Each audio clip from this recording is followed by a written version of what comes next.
Mengenal lebih dekat mazhab Syafi'i. Imam Syafi'i. Tak kenal maka ta'arufan. Begitulah orang menyebutnya.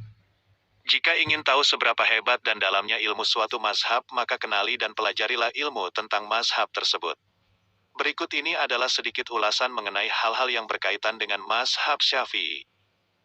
Semoga bisa memberikan wawasan yang mencerahkan mengenai mazhab Syafi'i. A. Siapakah sebenarnya Imam Syafi'i? Imam Syafi'i, wafat 204 Hijriah, adalah salah satu imam besar dari imam 4 mazhab yang ada.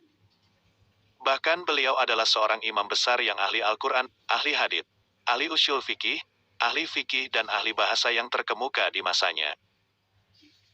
Imam Nawawi mengatakan bahwa nama lengkap Imam Syafi'i adalah Abu Abdillah Muhammad bin Idris bin Al-Abbas bin Utsman bin Syafi'i bin As-Saib bin Ubaid bin Abdi Yazid bin Hashim bin Al-Muthalib bin Abdi Manaf bin Kusyai. Imam Az-Zahabi mengatakan bahwa Imam Syafi'i lahir di Gaza, Palestina, pada tahun 150. Imam As-Suyuti juga mengatakan beliau lahir di Gaza tahun 150 Hijriah dan wafat tahun 204 Hijriah.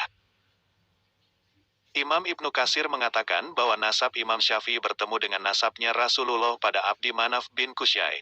Jadi ternyata Imam Syafi'i memiliki nilai yang tinggi dan keunggulan yang hebat dari segi nasab.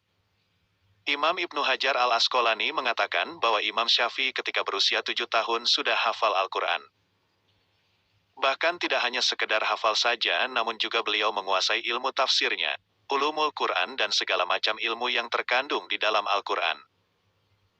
Kemudian saat berusia 10 tahun beliau sudah hafal kitab hadits yaitu kitab Al-Muwatta, karya Imam Malik.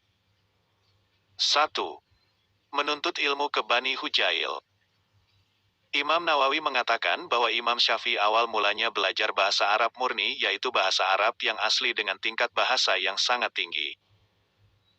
Beliau belajar dengan kaum Hujail yang sangat terkenal kefasihan bahasa Arabnya hingga Imam Syafi'i dikenal sebagai Al-Imam fi al-Lughah, bahasa.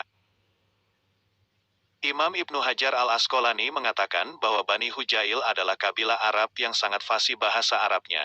Bahkan Imam Ibnu Katsir juga mengatakan bahwa Imam Syafi'i telah menguasai bahasa Arab yang sangat fasih dari kabilah Hujail. 2. Menuntut ilmu ke Makkah.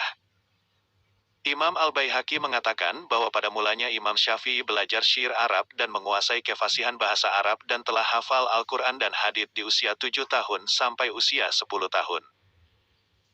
Baru kemudian beliau belajar ilmu fikih di Makkah dengan seorang ulama besar yang bernama Imam Muslim bin Khalid Az-Zanji. Kemudian setelah Imam Syafi'i menguasai ilmu yang diajarkan oleh Imam Muslim bin Khalid Az-Zanji dan ulama Makkah lainnya, beliau diizinkan gurunya untuk berfatwa di usia yang masih belia.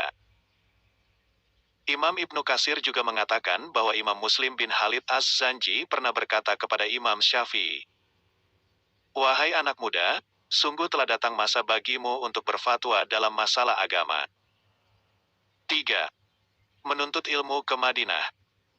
Setelah beberapa tahun belajar di Makkah, Imam Syafi'i hijrah ke Madinah untuk belajar dengan seorang ulama besar ahli hadits pendiri mazhab Maliki yaitu Imam Malik bin Anas.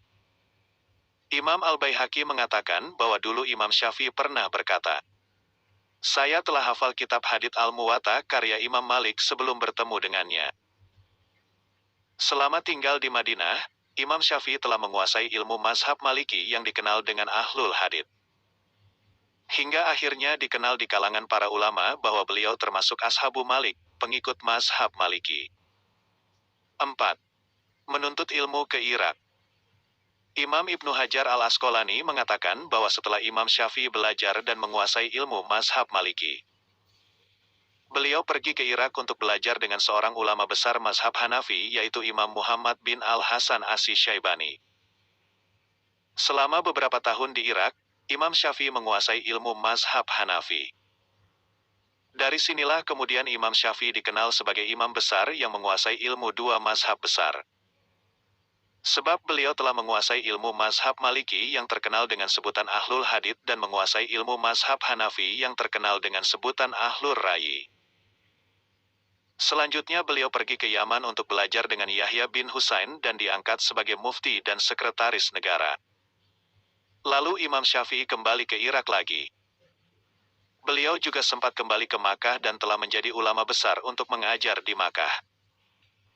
Kemudian beliau mulai menyusun kitab usyul fikih sampai akhirnya beliau kembali lagi ke Irak untuk meresmikan dan mendirikan sebuah mazhab baru. Beliau juga menyusun kitab usyul fikih yang dikenal dengan kitab Ar-Risalah dan menyusun kitab fikih yang dikenal dengan kitab Al-Hujjah di Irak. Banyak ulama besar yang belajar dengan beliau di Irak diantaranya adalah Imam Ahmad bin Hanbal, Imam Az-Zafarani, Imam Al-Karabisi, dan Imam Abu Saur. 5. Hijrah ke Mesir sampai beliau wafat. Pada tahun 199 Hijriah, Imam Syafi'i pindah ke Mesir dan merubah beberapa pendapatnya yang pernah beliau ucapkan di Irak. Selama kurang lebih 4 tahun di Mesir, beliau menyusun kitab Al-Um. Banyak ulama besar yang belajar dengan beliau di Mesir diantaranya Imam Al-Buwaiti, Imam Al-Muzani, Imam Rabi Al-Muradi, Imam Rabi Al-Jaisi, dan lain-lain. Imam Nawawi mengatakan bahwa Imam Syafi'i wafat pada malam Jumat di akhir bulan Rajab tahun 204 Hijriah di Mesir pada usia ke-54. Beliau dimakamkan di Mesir pada hari Jumat setelah waktu asar.